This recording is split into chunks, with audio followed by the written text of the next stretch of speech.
My favorite food, I'd have to say, is kale. I love kale. Ooh, strawberries. Ooh, avocados. Right now it's avocados. Dark chocolate with cherries is a favorite food. I really like hamburgers. Oh, I really like chips, barbecue chips.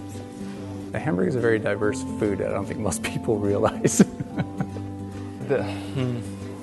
Beets, ice cream and pie, carrots and asparagus, apples, kumquats, lychees, and everything.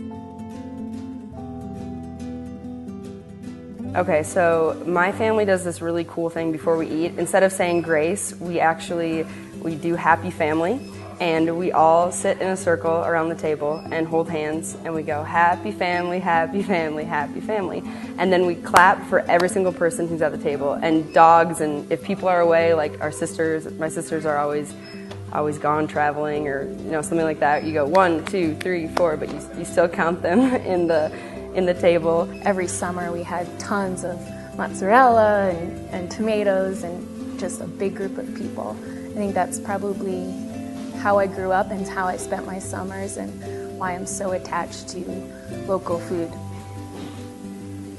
I had a job in Ecuador on a little island.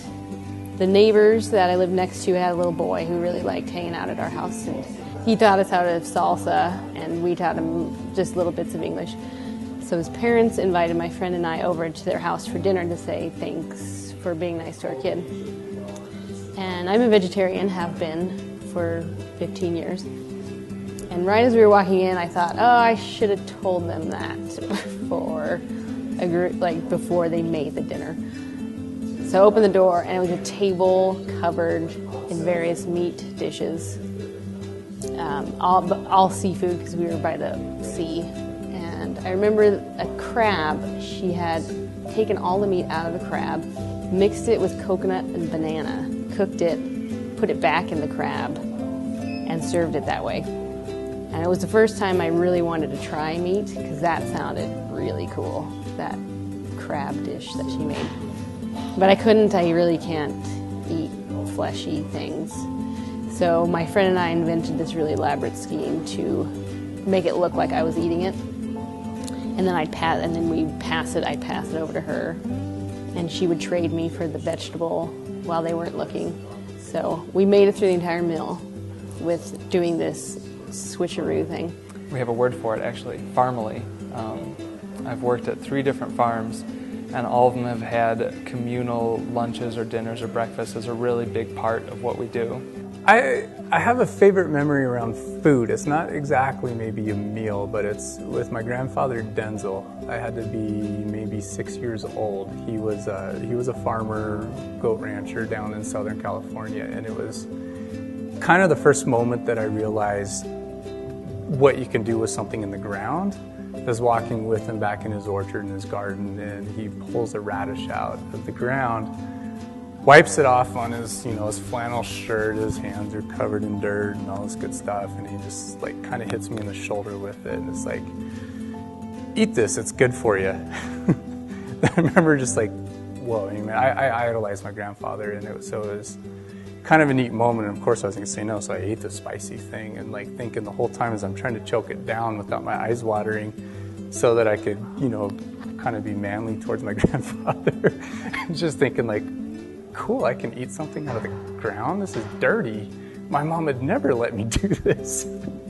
So I would say, it's what a lot people ask me this thing, how do I get into local food and things like that. I would say it started quite a long time ago with this romanticism towards the garden, and I kind of give it to that moment. It was a game changer.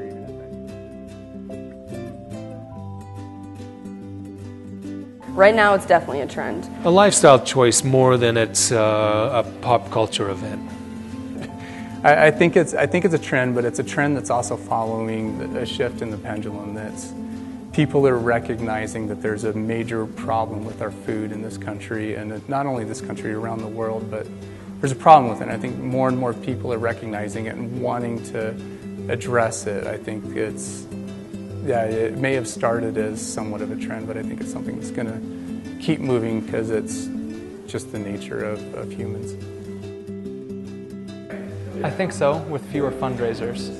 You know your farmer, love your farmer, trust your farmer, know who's making your food and producing your food. So I think it's a really, really pivotal, important thing that's happening right now. I'm glad that we're on the wave of it. I'm glad that there's momentum behind it, but I certainly hope that it's not something that's just a trend or that's going to die in time. Or, you know, I think it's hopefully something that's like a movement that's got really, really strong grassroots efforts that's going to grow into something that will, you know, completely revolutionize the way that we see, you know, our food today, which was only the way it was 100 years ago, you know. It's just changed so rapidly in that short of a time period. So I hope it only takes that short of a time period to get back to something more real and more natural and more right, if that doesn't sound too condescending. The reason I see my role as an activist is because there's lots of people that are afraid of insects and arachnids. They're afraid of bugs. It's more education than activism, but it's activism through education.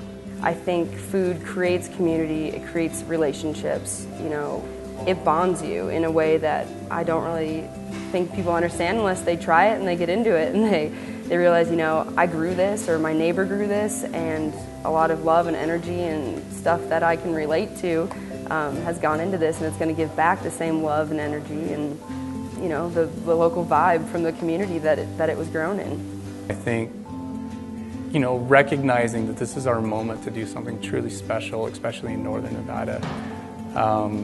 Yeah, I think we're catching the wave at the right time and going to take it in the right places.